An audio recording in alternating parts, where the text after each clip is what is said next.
What makes Prospero unique? For the last 13 years, I worked to solve the problems that I saw. When I was 25 years old, I left the buy side because I saw some dark stuff. And that's actually what got me interested in AI and starting my first AI company. One of the things that I really wanted to accomplish was finding those underlying equations, and I wanted to make them free. And we're really proud of that. Our app is free.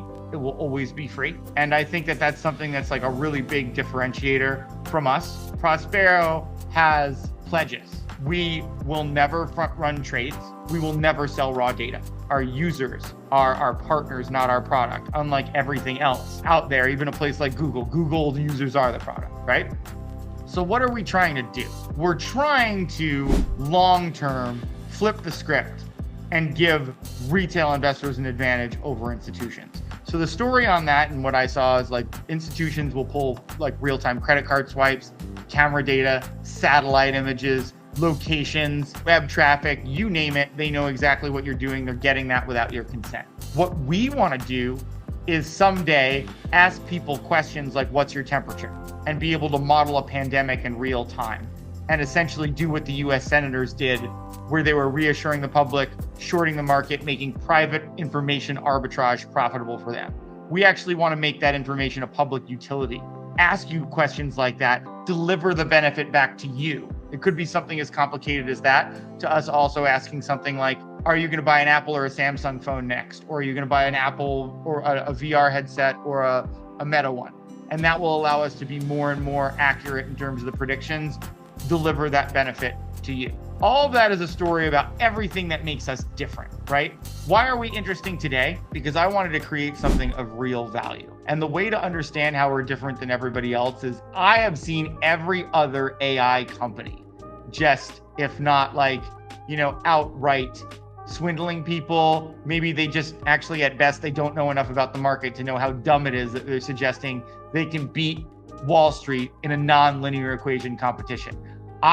When I was 27, led a team that invented evolving neural networks, joint invention patents with NYU. So I can tell you how hard it is to compete with hedge funds in nonlinear equation competitions. I've been at this much longer than a lot of people. You can't do it. And it's a joke that some of these AI companies are claiming that they can beat the market, beat Wall Street in a nonlinear equation competition. Some of these places, have raised $100 million, couple $100 million.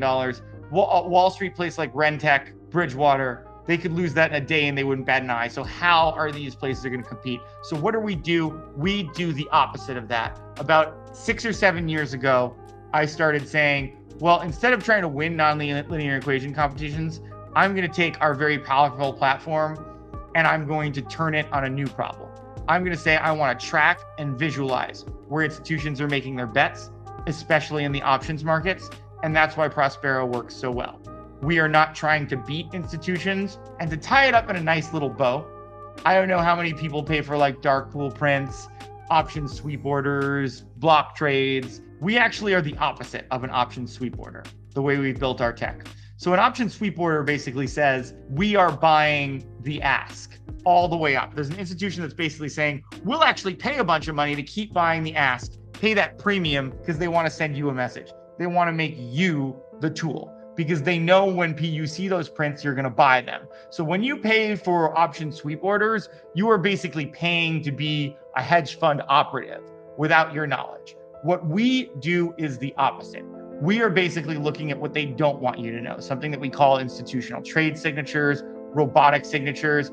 If an institution wants to spread money around, they're not going to send out a sweep order. They're going to spread it out on a lot of different, in an automated way, a lot of different contracts, a lot of different strikes, a lot of different expirations. It could even be over the course of a few days that they deploy that capital, so people don't really know what they're doing. That's what metrics like net option sentiment tracks, or in the long-term options markets, upside or downside. We are actually spent a long time not only building tech that can track and visualize these things well, we've built a process out of using that information and teaching people how to use that information. And that's why we're really proud that our performance is close to 300% over the S&P 500 this year, evolving that process. And, of course, if someone is claiming performance like, that high just for 2024, that's not a big deal. But we have the 2 years prior, beating the market by, about 50% each year in tough markets, in bear markets. So this not only is an old technology platform, a lot older than all the other people claiming that they can do similar things that really can't. This is tested and built in a way that we can convey the meaning in as easy terms as we convey it to you in these live streams. I promise you, if you stick with the signals, if you integrate with them, if you use them, just take a look before you make any trade, you will find that you do better over time. That is our promise. We don't promise anyone that they can beat the market because that's silly. I can't teach someone how to trade well, how to watch the market. Like, we could give people good recommendations that they don't just execute on. So I'm not going to promise that, but I am going to promise that if you learn the Prospero signals, if you use the app, you will do better.